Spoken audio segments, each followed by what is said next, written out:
Miss Clara Ellison was not difficult to please, but she was very difficult to impress.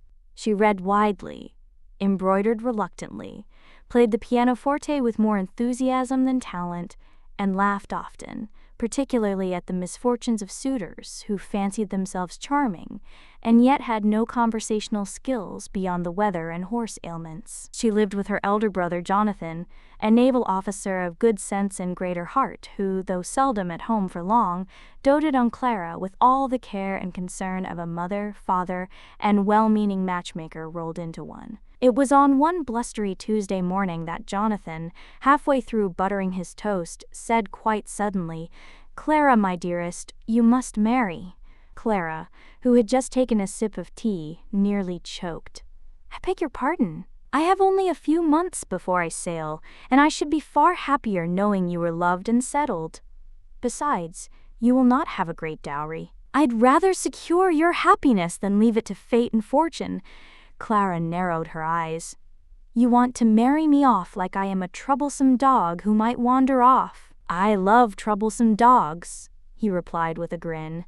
And so a most horrid enterprise began. There was Mr. Thistlethwaite, who brought a dead squirrel to their picnic as a token of admiration. "Taxidermy is my calling," he had said solemnly. There was Mr. Finch, who danced with all the elegance of a drunk umbrella, and there was Mr. Bartleby, who spoke only in verse, and bad verse at that. Clara spent the entire dinner trying not to laugh into her soup. Jonathan remained undeterred. "You must keep trying," he insisted. "Love may come on the 4th try." It did not. Then the 5th. He discussed beet farming for an hour. 6th? He tried to kiss my hand and missed entirely. He kissed the candlestick. By the 7th, Clara had taken to hiding in the linen cupboard whenever guests arrived. "I am done," she declared, emerging with pillow creases on her face. "Finished. No more." Jonathan, usually cheerful, now grew quiet. He took her hand gently. "I leave in 6 weeks, Clara," he said. "Only one more. One last attempt. For me," she sighed. "No." He nodded slowly. "Very well." 2 days later he invited the man anyway. That evening Clara walked into the drawing room with every intention of being cold and disinterested. But then she saw him.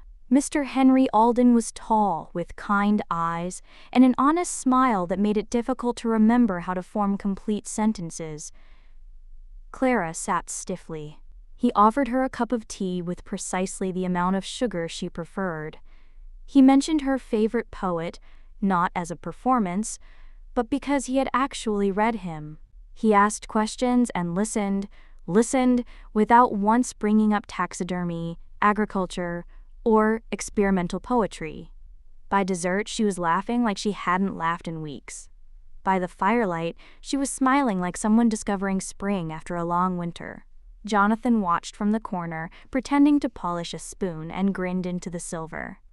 3 days later, as the sunset painted the hills gold and soft, Mr. Austen walked with Clara in the garden.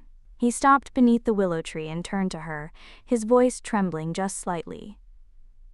"Miss Ellison, I must confess, I had not intended to fall in love this week, but now I cannot imagine a week, or year, or lifetime without you in it.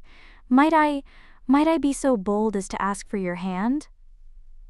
Clara, stunned and delighted, could only nod. He kissed her hand, and did not miss.